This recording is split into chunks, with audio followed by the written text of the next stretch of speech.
বাঘ 3 দিন কিছু খাবার পায়নি, ক্ষুধায় অস্থির।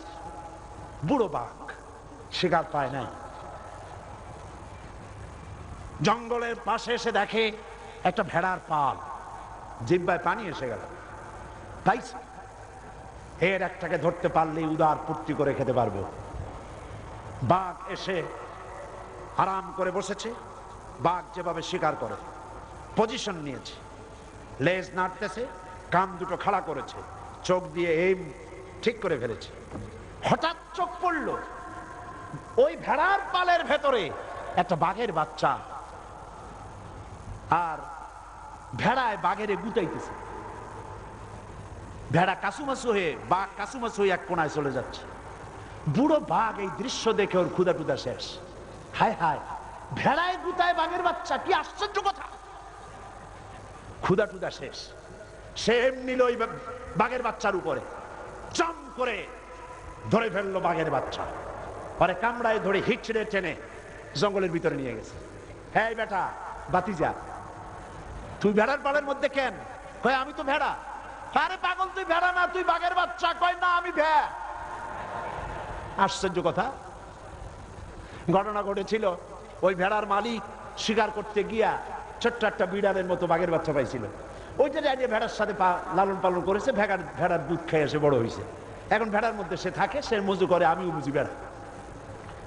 বাঘ বলছে তুই ভেড়া না, তুই বাঘের বাচ্চা। কয় আমি বুঝি না। আচ্ছা চল, একটা কুয়ার কাছে নিয়ে গেছে। তাকাতো, দেখ আমার চেহারাটা যেরকম বিরাট, তোরটা ওই রকম কিনা। বলে হ্যাঁ তাই তো। হাতের মধ্যে থেকে নখরগুলি বার কর, দেখ নখর আছে কিনা। কয় তাই তো আছে। এবার দাঁতগুলি ছিটকায় পর টাকা, দেখ মুলার মতো দাঁত আছে কিনা। কয় তাও তো আছে। আমার মতো মোষ আছে কিনা। কয় তাও তো আছে। চোখ দুটো আমার মতো বড় কিনা। কয় তাও তো আছে। কয় আমি তো বুঝিনি আমি বাঘের বাচ্চা। ভেড়ায় আমার গুতায়, আর আমি কই আল্লাহ আমার একটু শিং দাও, আমি যেন গুতাইতে পারি। পাগল কোথাকার, তুই তো আমার বাঘের বাচ্চা। হুঙ্কার মেরে গর্জন করে লাফিয়ে পড়। যে ভেড়া তোরে গুতাইতেছিল সব পালায় যাবে।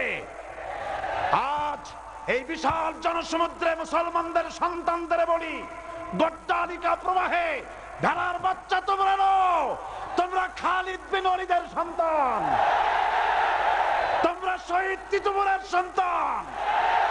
আবার জাগ্রত হও, স্লোগান তোলো, নারায়ে তাকবীর।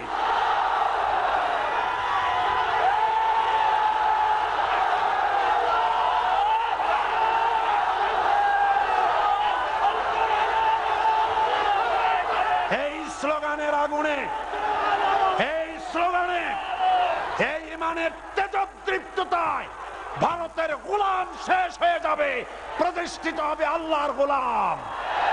কার গোলাম? আল্লাহ পাক। আল্লাহ পাক আমাদেরকে কবুল করুন, জোরে বলেন আমিন।